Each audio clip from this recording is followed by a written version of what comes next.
Hello traders, Nick Shaheen here. What a day, what a week, what a month, last month and this month. Amazing times in the stock market. I learn something new every day. Okay, so today we're looking at Canopy. The thesis, let's start with the overall thesis. By the way, if you actively trade this and you want to discuss it all day, we have a chat room. Down below there's a link for it. There's somebody in there asking me about something. We do great work. We have a lot of people that concentrate on strictly that.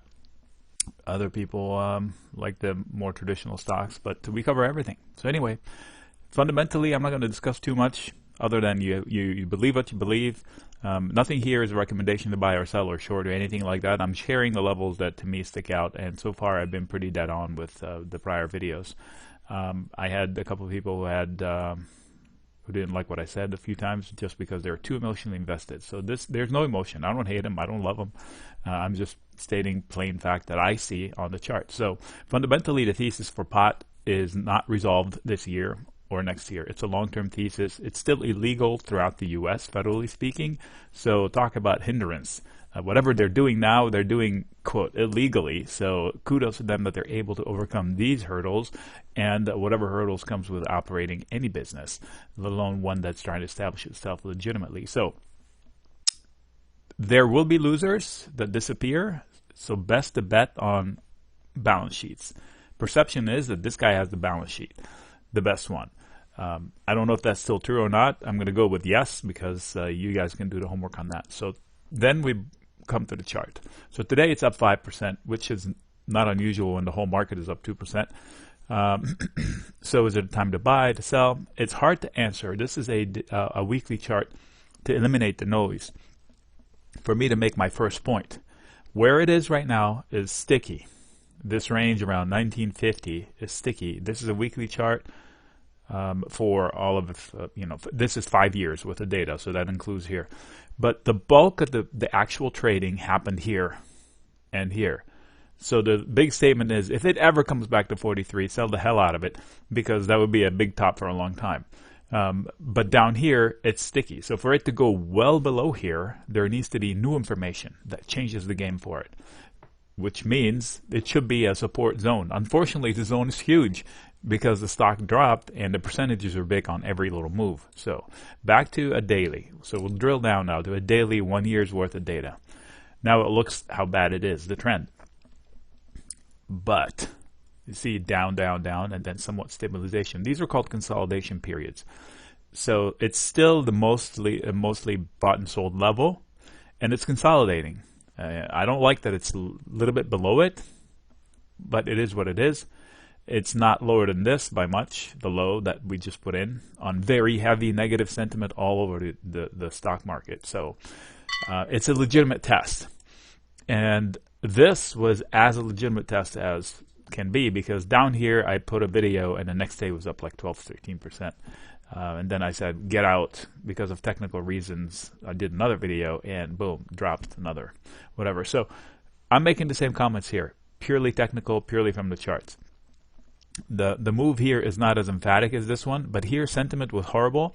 It reported earnings, it got hammered, and then a whole bunch reported earnings after that. They were terrible, it got hammered again in sympathy. So it was as bad as can be sentiment. And then I said this is the level that was pivotal, back to the weekly, from here, this candle right there, from 2016. Major fail, right? Top for a long time, and then they decided, wait a minute, we were right the first time. Boom, they jumped over it and never revisited it again until that day. So I put out the video. I said these levels are not coincidences. That was my main concept there. So the daily, we don't have a line like that. We have a cluster, a recent cluster, which ties into that point in time there. So I'm going to assume that the bottom here is solid support. So if I wanted to buy the shares, I can sell puts in it. How does that work? If you don't know options, let me know. The concept is simple. You say, I want to buy the shares, but not here. I want to buy them at 12, let's say at 15. I'm going to use round numbers. And to do that, using the options market, I can say if I wanted to buy them at 15, but only if I wanted to buy the shares and I'm able to buy the shares, I sell puts down there. So if I sell one put, I commit to buying 100 shares. If I sell 10 puts, I commit to buying 1,000 shares, but only if it falls below 15. So kind of locking in my price. Why would I do that? because to do that, I get paid. What? Yes. To open the trade, I sell the put and I get paid for it today. Money goes into my account. It's not mine until the bet is off. So what happens if it never comes down to 15? That money is mine. So if I made $1,000 from it, that $1,000 is mine. So it's like I bought the stock and I didn't even need a rally. In fact, it could have fallen another, whatever that percentage is, another 16%, and I wouldn't have lost any money. So that's what selling a put does. It forces me, it locks me in, it binds me legally to buying the stock at that price. That's why I only do it naked if I want to buy the shares. Otherwise, I would never do that. It creates a lot of problems, can blow up accounts. Scared you enough? Otherwise, it's a great way to get long a stock if you want a buffer. What does that mean? I'm long, if I sell them today, I'm long CGC right now with no money out of pocket. In fact, money into my pocket. If nothing happens, it rallies, that money I collected today becomes a lot smaller. It drops in value for whoever bought it. Like, it's like somebody bought a lottery ticket from me and they're losing money because price is not going towards it. All I need is time to tick. I don't need anything to happen. Time tick, I win.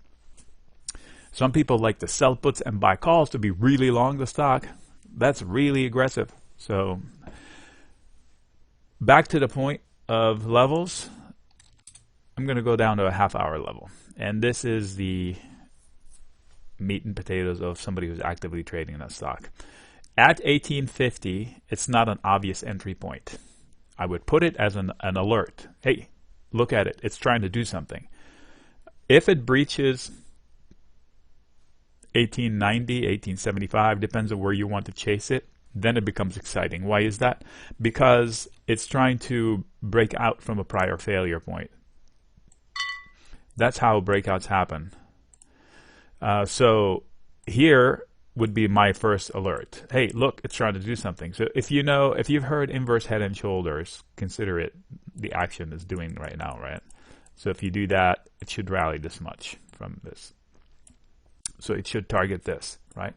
But there are problems in the way. This is one problem, just above this.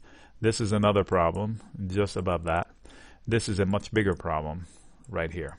So if I'm lucky to get long here and it gets to here, I'm out. As a trade, don't say, well, you're crazy, it's going to go to 65. Fine. But as a trade, this is machines are trading, right? That's what machines are doing. They're looking at past actions, past ledges.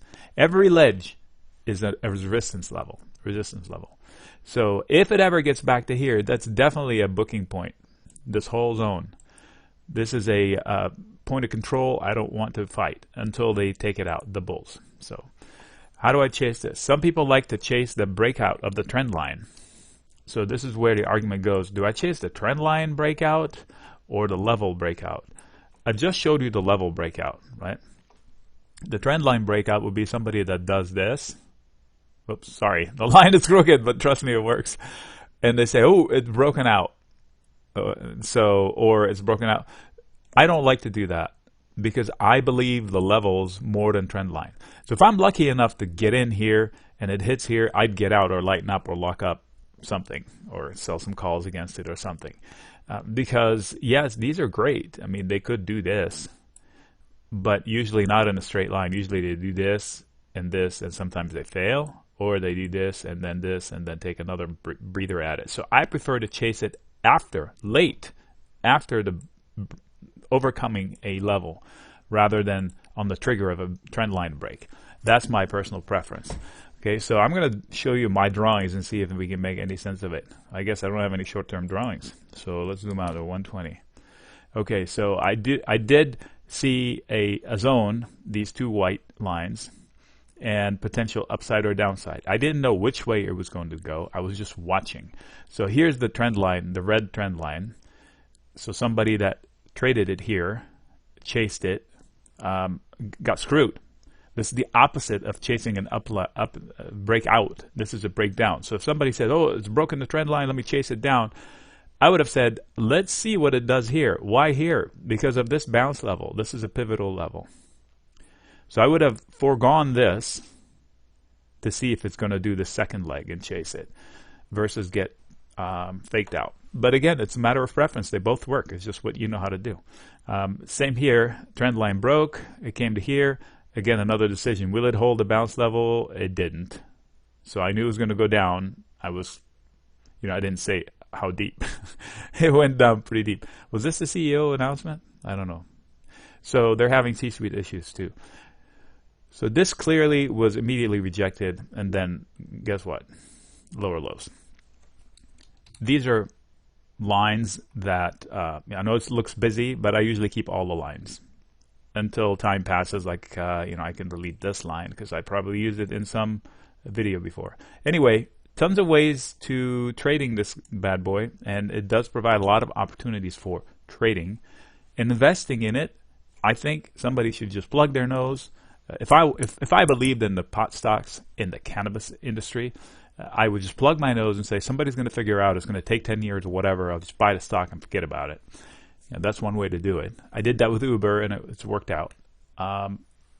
Long answer to that. I was, what do you mean worked out? Yes, I did it right. But anyway, the concept is if you can't kill it now, then you can't short it for all times. You can trade it short here and there. But the thesis depends. How you trade the stock depends on what you believe in it. So if you don't have any thesis on it and you want to actively trade it, then you have to get into granular charts. So 60 minutes, 30 minutes, a 15-minute chart to see if you can get any edge.